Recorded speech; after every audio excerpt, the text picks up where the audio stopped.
नमस्कार, आप देख रहे हैं फसल क्रांति न्यूज। मैं हूं अंजलि त्यागी। पिछले 5 दिनों से फसल क्रांति की टीम हिमाचल भ्रमण पर है और आज हम अपने आखिरी पड़ाव पर आ पहुंचे हैं। यहां पर आज हम मौजूद हैं हिमाचल प्रदेश के कृषि निदेशालय में और हमारे साथ मौजूद हैं हिमाचल प्रदेश के कृषि निदेशक मिस्टर N.K. धीमान। धीमान जी, आपका फसल क्रांति न्यूज में स्वागत है। नमस्कार, आपका भी मैं स्वागत करूंगा हिमाचल शिमला के अंदर। जी सर। अच्छा धीमान जी, आप से जो मुलाकात करने का हमारा खास मोटिव है वो ये है कि हिमाचल प्रदेश एक कुछ नए इनोवेटिव आइडियाज़ के साथ खेती पर अब काम कर रहा है। जो एक परंपरागत खेती है उसके अलावा भी किसानों को कई विकल्प दिए जा रहे हैं।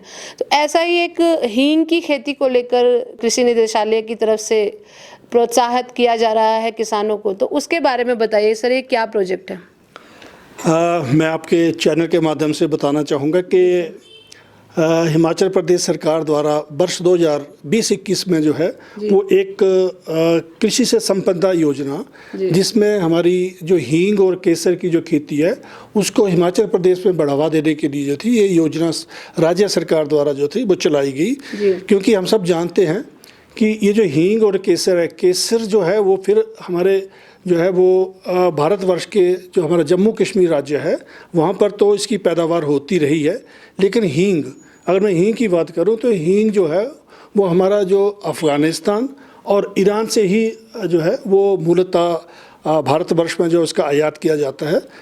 अगर मैं बात करूँ लगभग 1000 करोड़ रुपए का जो उसकी मूल्य का जो है आयात जो है वो हींग, केवल हींग का ही भारतवर्ष में किया जाता है। हिमाचल सरकार द्वारा कृषि विभाग के माध्यम से ये पहल की गई कि ये जो हमारा हींग और केसर है इसकी खेती भी हम अपने हिमाचल के अंदर करें, क्योंकि इन दोनों जो हमारी ये फसलें हैं इनके लिए जो हिमाचल का जो जलवायु है वो इसके लिए अनुकूल है। तो कोशिश की गई।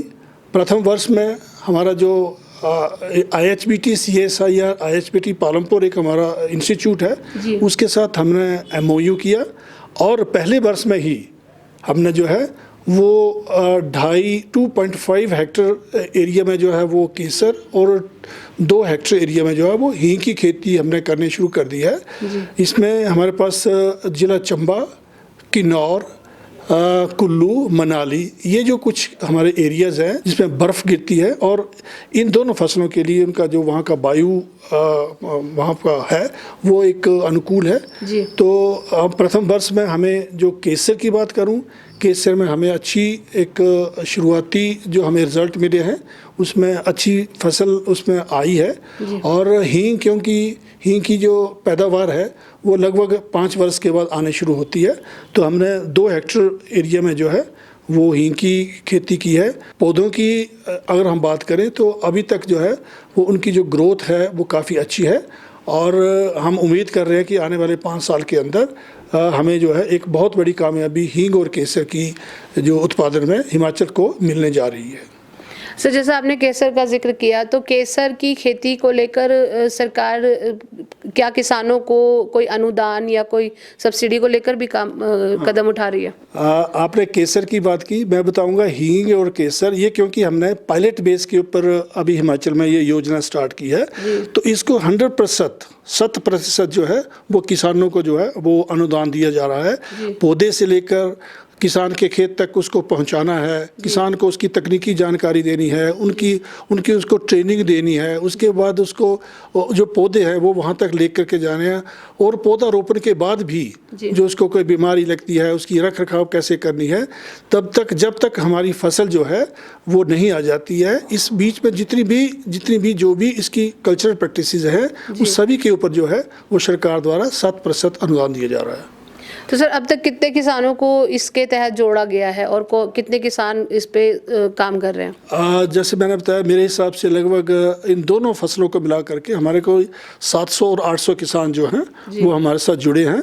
और जो हमें किसानों की तरफ से एक फीडबैक विभाग को आई है उसको देख करके लगता है कि हमें जो है वो संभवतः एक अच्छी जो कामयाबी है उसको इन हींग एंड केसर की जो हमारी पैदावार है उसको करने में मिलेगी। जी सर, जैसे आपका ये प्रोजेक्ट है हींग और केसर का एक साथ ही चल रहा है, तो इसमें अगर सफलता मिलती है किसानों को और विभाग को, तो क्या इसके बाजार को लेकर भी काम किया जा रहा है अभी से ही?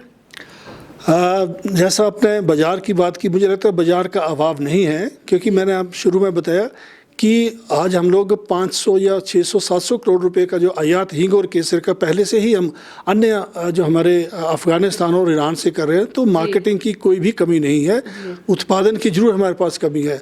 जैसे हमारा किसान यहाँ अच्छे रूप में काफ़ी लार्ज स्केल पे जब इसकी कल्टीवेशन करने लगेगा, तो मैं समझ सकता हूँ कि मार्केटिंग की कोई भी कमी नहीं है, क्योंकि हम लोग तो अभी सेल्फ सफिशिएंट इसमें है ही नहीं हैं, तो मार्केटिंग की कोई भी कमी नहीं है। सिर्फ आज हमें लगता है कमी है तो अभी उत्पादन को आगे ले जाने की।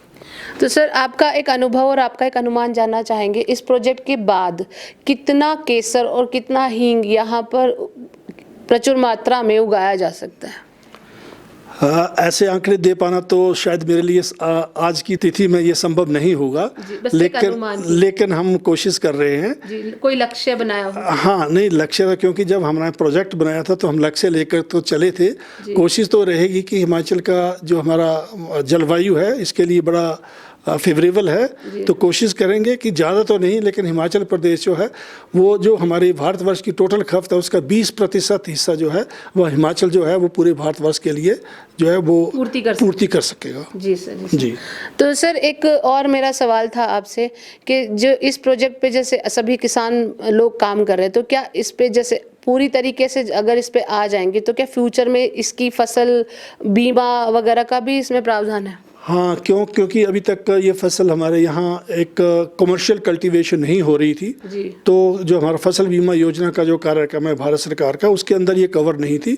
संभवतः जब ये कमर्शियल कल्टीवेशन इस पे आएगी तो अगर ज़रूरत पड़ेगी तो जो है वो भारत सरकार से और हिमाचल सरकार से इसको टेकअप करेंगे, और इसमें किसानों को, क्योंकि कोई जो हमारे नेचुरल डिसास्टर्स कभी ऐसे होते हैं, नुकसान होता है, तो उससे बचाया जा सके।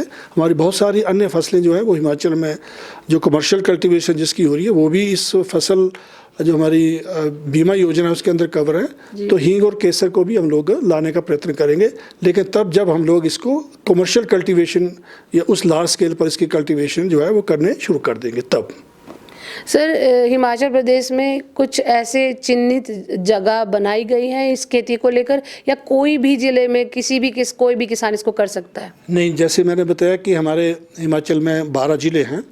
12 जिले के जो ऐसे जिले जो जहाँ पे थोड़ा बर्फबारी होती हो, जैसे चंबा का हमारा भरमौर का है, पांगी का है, किन्नौर पूरा हमारा जिला किन्नौर है, कुल्लू का कुछ हिस्सा है, मंडी में कुछ ऐसा हिस्सा है जहाँ पर बर्फ़ गिरती है।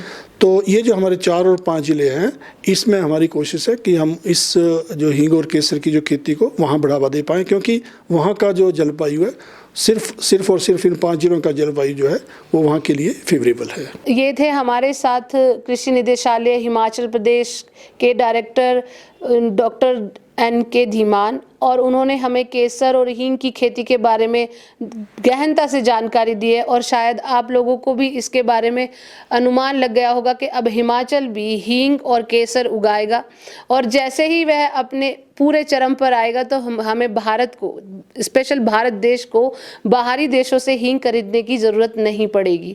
साथ ही साथ केसर को भी सिर्फ कश्मीर के ऊपर डिपेंड रहने की ज़रूरत नहीं पड़ेगी। तो डॉक्टर साहब, आपने हमें इतना समय दिया उसके लिए बहुत बहुत शुक्रिया।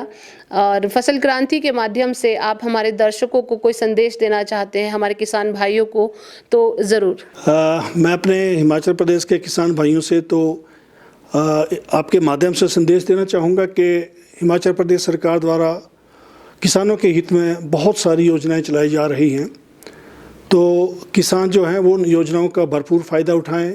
सबसे महत्वपूर्ण जो अभी हम बात कर रहे थे हींग एंड केसर की, इसके अलावा हमारे पास जो एक फसल विविधीकरण की भी एक बहुत बड़ी अच्छी योजना है, जिसे जो है वो जापान की तरफ से, जाइका की तरफ से जो है वो जापान इंटरनेशनल कोऑपरेटिव एजेंसी की तरफ से जो उसकी फंडिंग हुई है, और 1010 करोड़ का जो है ये एक बहुत बड़ा हिमाचल के अंदर प्रोजेक्ट जो है वो चल रहा है। क्योंकि हिमाचल में जो हमारा जलवायु का जो एक डाइवर्सिटी है वो बहुत बड़ी है। वो जो हमारा जो खास करके विशेष करके हमारी जो सब्जियां हैं, सब्जियों के लिए जो है ये जो हमारी जो जायका की एक जो विविधीकरण की एक परियोजना हिमाचल में चलाई जा रही है, ये बहुत अच्छी योजना है। मैं चाहूँगा कि हमारा हर किसान जो है वो हिमाचल प्रदेश सरकार और जो केंद्र सरकार द्वारा जो किसानों के हित में चलाई जा रही जितनी भी हमारी योजनाएं हैं उनका भरपूर फ़ायदा ले। और अब अधिक जानकारी के लिए जो हमारे हर जो हमारा ब्लॉक है, डेवलपमेंट ब्लॉक है, वहाँ पर कृषि विभाग के जो अधिकारी हैं उनसे संपर्क साधे रखें। अभी क्योंकि जो हमारी प्रधानमंत्री फसल बीमा योजना की जो अंतिम तारीख है खरीफ फसल के अपने बीमा करवाने के लिए वो हमारी 31 जुलाई है। तो मेरा सभी किसान भाइयों से अनुरोध रहेगा कि जो मक्की और जो हमारे धान की जो फसलें हैं उनका 31 जुलाई तक जो है वो अपना बीमा जो है करवाना सुनिश्चित कर लें। तो धन्यवाद डॉक्टर साहब, आपने हमें इतना कीमती समय दिया फसल क्रांति के लिए। तरफ से आपका बहुत बहुत धन्यवाद। आप सबका नमस्कार, सबका धन्यवाद।